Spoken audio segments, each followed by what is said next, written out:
दोस्तों स्वागत है आपका आपके अपने YouTube channel my eco guide पर। और दोस्तों आज हम इस वीडियो में कवर करने वाले हैं हमारा बहुत important topic, the difference between micro economics and macro economics. इस डिफरेंस को समझने से पहले हमें इकोनॉमिक्स की डेफिनेशन समझनी बहुत ज़रूरी है। तो आइए पहले इकोनॉमिक्स की डेफिनेशन समझते हैं।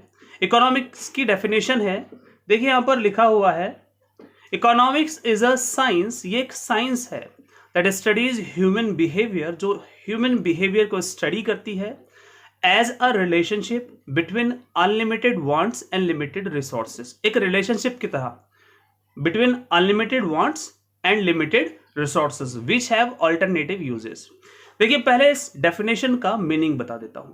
दरअसल इकोनॉमिक्स क्या है? इकोनॉमिक्स एक ऐसा सब्जेक्ट है, एक ऐसी साइंस है जो इकोनॉमिक प्रॉब्लम्स को स्टडी करता है। अब बात यहां आती है इकोनॉमिक प्रॉब्लम्स क्या है।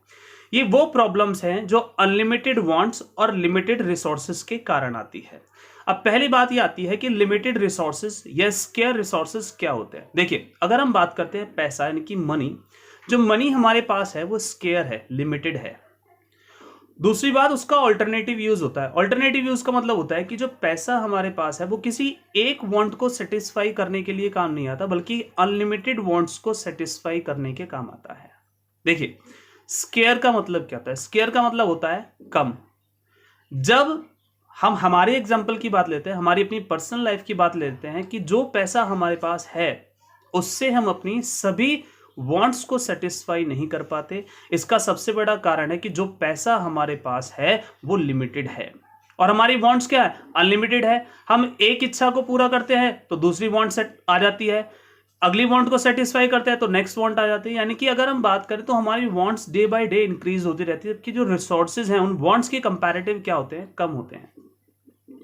एक वर्ड और आया यहाँ पे, these resources have alternative uses. Alternative uses का मतलब क्या होता है कि रिसोर्सेज को किसी एक जगह खर्च नहीं करना होता, रिसोर्सेज को बहुत चीजों पर, करोड़ों चीजों पर खर्च करना होता है। और यही वजह होती है कि रिसोर्सेज स्केयर हो जाते हैं। मैं आपको दो एग्जाम्पल दूंगा, ये सिर्फ एग्जाम्पल्स हैं आपको अच्छे से समझाने के लिए कि आखिरकार रिसोर्सेज स्केयर क्यों हैं। मान लीजिए एक बच्चा किसी फेयर यानी कि मेले में घूमने जा रहा है और मेले में घूमने जाने के लिए जिस मेले में वो जा रहा है वहां दो तरह की मार्केट लगी हुई है। एक मार्केट है जहां सिर्फ एक प्रोडक्ट मिलता है, उसके अलावा कुछ और नहीं मिलता। मान लीजिए उस एक मार्केट में सिर्फ आइसक्रीम मिलती है। और दूसरी मार्केट इतनी बड़ी मार्केट है जहां अनलिमिटेड प्रोडक्ट्स हैं, जिनकी कोई लिमिटेशंस नहीं है, मतलब लिमिट नहीं है। बहुत ज्यादा प्रोडक्ट है, इतने प्रोडक्ट है कि आपके पास से पैसा खत्म हो जाएगा बट सारे प्रोडक्ट्स खरीदे नहीं जाएंगे। अब एक बच्चे को या एक व्यक्ति को 1 लाख रुपए, 1 लाख रुपए देकर हम उस फेयर में भेज देते हैं, मेले में भेज देते हैं। अब अगर वो व्यक्ति वहां जाए जहां सिर्फ आइसक्रीम मिल रही है, तो आप मुझे ये बताइए पैसे बचेंगे या बॉन्ड्स? तो डेफिनेटली है भाई, 1 लाख रुपए की आइसक्रीम तो नहीं खा पाएगा ना, तो क्या होगा? पैसे बच जाएंगे, क्योंकि इस समय उसके सामने जो पैसा है उसका अल्टरनेटिव यूज पॉसिबल नहीं है, क्योंकि उसके पास अल्टरनेट्स है ही नहीं, उसके पास इतने सारे सामान ही नहीं है जिस पर पैसा खर्च किया जा सके। तो अगर हमारे पास प्रोडक्ट्स कम है, मार्केट में प्रोडक्ट्स कम है, मार्केट में लिमिटेड प्रोडक्ट्स है, तो डेफिनेटली है पैसा बच जाएगा। पैसा कम क्यों पड़ता है? ये एग्जाम्पल, क्योंकि अगर व्यक्ति उस फेयर में जा रहा है, उस मेले में जा रहा है जहां अनलिमिटेड आइटम्स मिलते हैं, इतने सामान मिलते हैं, हर वैरायटी का प्रोडक्ट है, तो वहां पैसे कम रह जाएंगे और वांट्स बची रह जाएंगी। और आज की मार्केट एक ऐसी मार्केट है, हमारी इकोनॉमी एक ऐसी इकोनॉमी है जहां बाउंडलेस प्रोडक्ट्स मिलते हैं, यानी कि जिनकी कोई लिमिट नहीं है। आपने इतने प्रोडक्ट्स मिलते हैं कि उनमें से कुछ तो आज तक आपने देखे भी नहीं होंगे।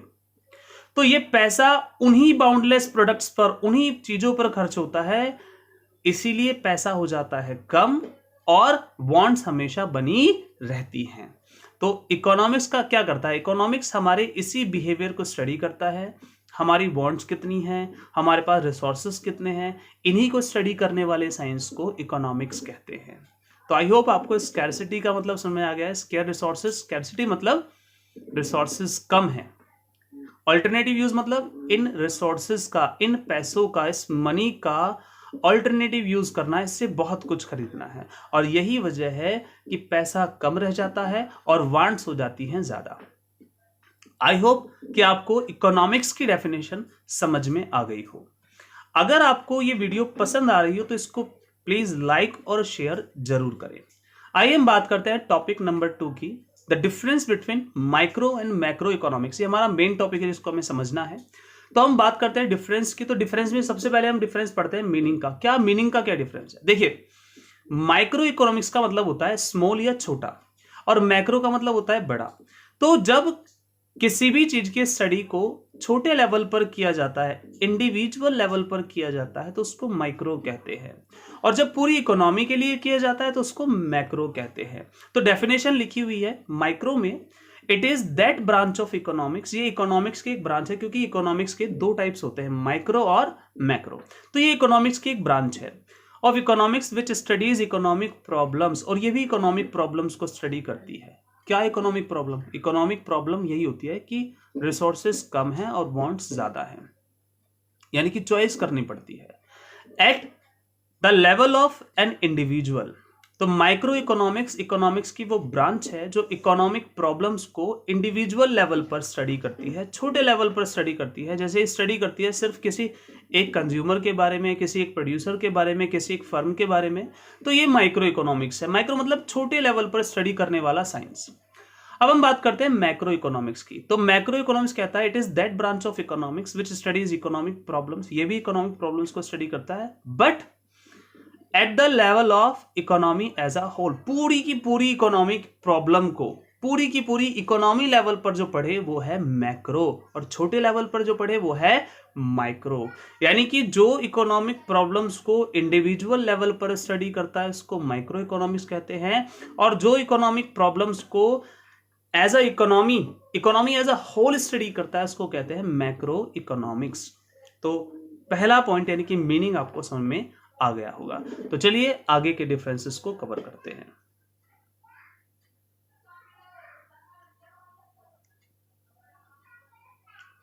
नेक्स्ट है अजम्पशन का डिफरेंस। देखिए अजम्पशन क्या है, क्या एज्यूम होता है। देखिए अगर हम बात करें तो नॉर्मल सी बात है, पहले पढ़ लेते हैं। इट एज्यूम्स दैट, माइक्रो में it assumes that macro variables like total output and employment remain constant. जब हम माइक्रो लेवल पर स्टडी करते हैं तो जो मैक्रो वेरिएबल्स होते हैं, जब हम माइक्रो लेवल पर स्टडी करते हैं तो जो मैक्रो वेरिएबल्स होते हैं वो कांस्टेंट हो जाते हैं। जब हम माइक्रो लेवल पर स्टडी करते हैं तो मैक्रो वेरिएबल क्या हो जाते हैं? कांस्टेंट हो जाते हैं। और ऐसी लिखा हुआ है मैक्रो में it assumes that micro variables remain constant. और जब हम मैक्रो लेवल पर स्टडी करते हैं तो माइक्रो वेरिएबल्स क्या हो जाते हैं? कांस्टेंट हो जाते हैं। यानी कि एक बात आपको समझनी होगी, ऐसा कैसे हो रहा है। मैं आपको एक एग्जांपल देता हूं। देखो एग्जांपल सिर्फ आपको समझाने के लिए है, इसमें अप्लाई करने के लिए नहीं है, समझना। मान लीजिए एक क्लास में 40 बच्चे बैठकर पढ़ रहे हैं, और मान लीजिए वो 40 बच्चों को क्लास ही किसी टीचर के लिए पूरी इकोनॉमी है। तो अगर टीचर पूरी इकोनॉमी यानी कि पूरी के पूरी 40 के 40 बच्चों को पढ़ा रहा है तो पूरी इकोनॉमी उसके लिए मैक्रो लेवल मानी जाएगी। तो जब वो सबको एक साथ पढ़ा रहा है तो वो मैक्रो लेवल पर काम कर रहा है। किस पर काम कर रहा है? मैक्रो पर। अब अगर ऐसे में किसी एक बच्चे को वो क्लास से बाहर निकाल दे तो वो हो गया इंडिविजुअल। क्या हो गया?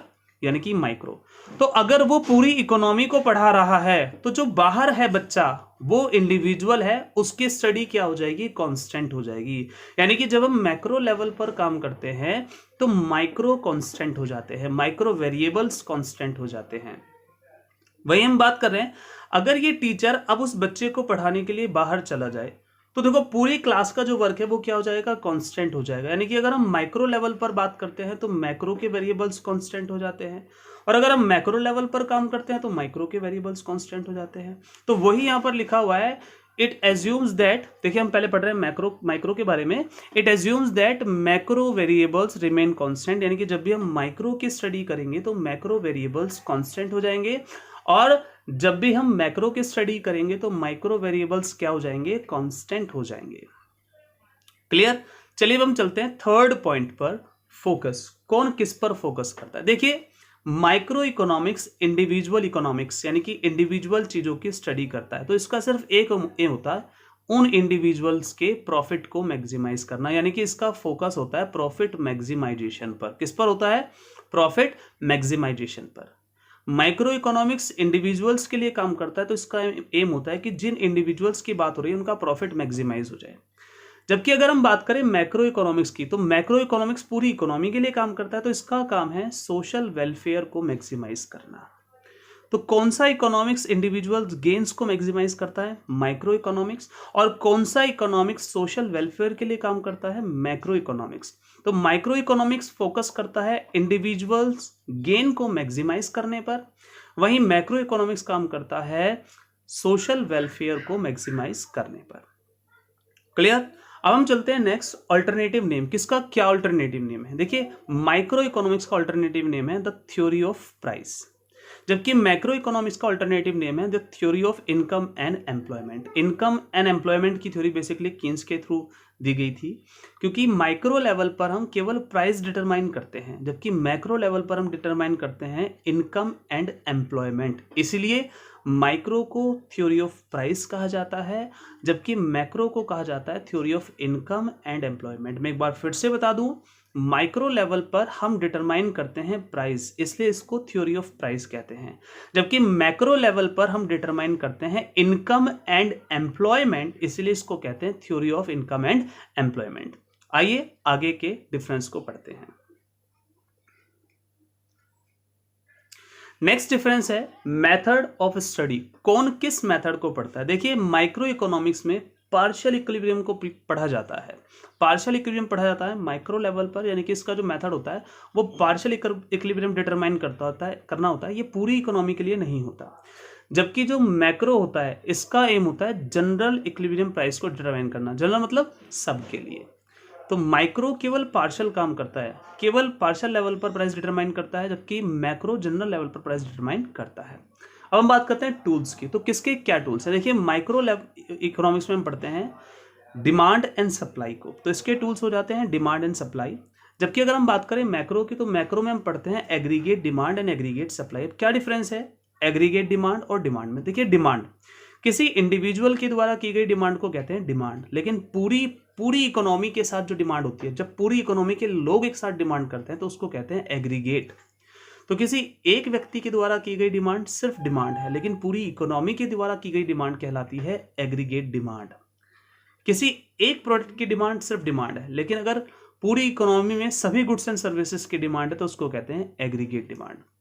तो जो टूल्स हैं ये तो सिर्फ डिमांड और सप्लाई को पढ़ता है। माइक्रो इकोनॉमिक्स सिर्फ डिमांड और सप्लाई को पढ़ता है, जबकि मैक्रो इकोनॉमिक्स पढ़ता है aggregate demand and aggregate supply, यानी कि पूरी इकोनॉमी में टोटल गुड्स एंड सर्विसेज की डिमांड और पूरी इकोनॉमी में टोटल गुड्स एंड सर्विसेज की सप्लाई। अब हम बात करते हैं एग्जाम्पल्स की। तो देखिए, हम एग्जांपल्स की बात करते हैं। अगर हम बात करें माइक्रो इकोनॉमिक्स के एग्जांपल्स की, तो study of consumer behaviour, study of producers behaviour, market equilibrium, ये सब माइक्रो इकोनॉमिक्स में आते हैं, क्योंकि माइक्रो इकोनॉमिक्स में आपको चैप्टर मिल जाएंगे स्टडी ऑफ कंज्यूमर बिहेवियर, इसी को डिमांड चैप्टर कहते हैं। स्टडी ऑफ प्रोड्यूसर्स बिहेवियर, इसको सप्लाई कहते हैं, और इसी में मार्केट इक्विलिब्रियम डिटरमाइन होता है। जबकि अगर हम बात करें मैक्रो की, तो मैक्रो इकोनॉमिक्स पढ़ता है जो उन इश्यूज को, उन इकोनॉमिक प्रॉब्लम्स को जो पूरी इकोनॉमी से रिलेटेड है, जैसे problem of unemployment, problem of inflation, deflation, etc. तो आई होप दोस्तों आपको माइक्रो और मैक्रो के बीच का डिफरेंस समझ में आ गया हो। अगर ये वीडियो आपको पसंद आई हो तो प्लीज़ इसको लाइक और शेयर करना न भूलें, और अगर आप चैनल पर नए हैं तो चैनल को सब्सक्राइब जरूर कर लें, ताकि हमारी सभी वीडियोस की अपडेट आप तक पहुंचती रहे। So thank you for watching.